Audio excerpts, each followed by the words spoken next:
Well, as we've been telling you all day, Donald Trump has come out swinging, saying the media is rigging the election. And all this campaign fodder is proving to be irresistible for late-night television as well. And that was certainly the case last night on SNL, where coverage of the campaign dominated the show. Alec Baldwin back as Donald Trump, Kate McKinnon back as Hillary Clinton, in fine form as they tackled the second presidential debate. Jelena Adzik is here with more on this. I have to say, I don't really stay up very late at night, but I have been staying up for SNL. Along with a lot of other people, the ratings have been the highest. This last episode that they aired, the second one of their season, highest ratings in almost 12 years for the show. So it really is proving that people are fascinated by this and they are watching the satire unfold along with the real life, just sensational stories. So let me give you a look at this clip from last night where they had a lot of fun with the fact that the two candidates, well, they just wouldn't shake hands. They turned it into a bit of a dance. Have a look. Please help us welcome the candidates. Republican nominee Donald Trump, and can we say this yet? Probably fine. President Hillary Clinton.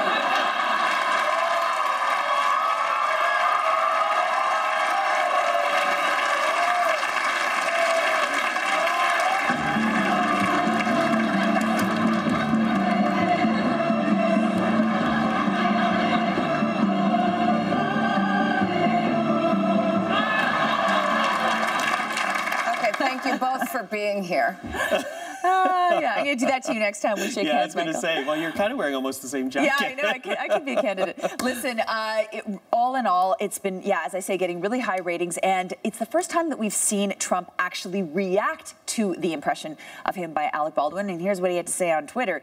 He says, "Watch Saturday Night Live hit job on me. Time to retire the boring and unfunny show. Alec Baldwin portrayal stinks. Media rigging election." Of course, this has been his latest mantra, media rigging the election, right? Clinton herself, by the way, she weighed in after one of the earlier episodes and said she loved it. She thought the impression was bang on.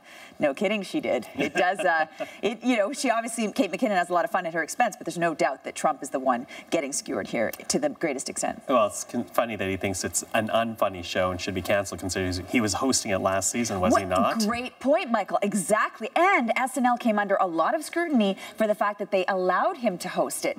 So, yeah, that's a very important point. Yeah, it's funny when you're on, not funny when you're not on. Exactly. What about other artists? How are they being inspired by this campaign? Well, a lot of people are familiar with the program, A Prairie Home Companion. And this is a show that has been hosted by Garrison Keillor for a very long time. They've switched hosts now, and it's a show that wouldn't have normally gone into this territory. They now have, and they even took a chance to rib and basically skewer Trump as well. Another show that considered this fodder for them, but a much more different type of show, dramatic show, SVU, Law and Order SVU. They ended up writing an entire episode around a fictitious candidate who gets in trouble because of some accusations that women make. Well, that was certainly hitting very close to what the real life story has been going on. And even though they promoted this on Wednesday, they decided just in the past few days to drop that episode until after the election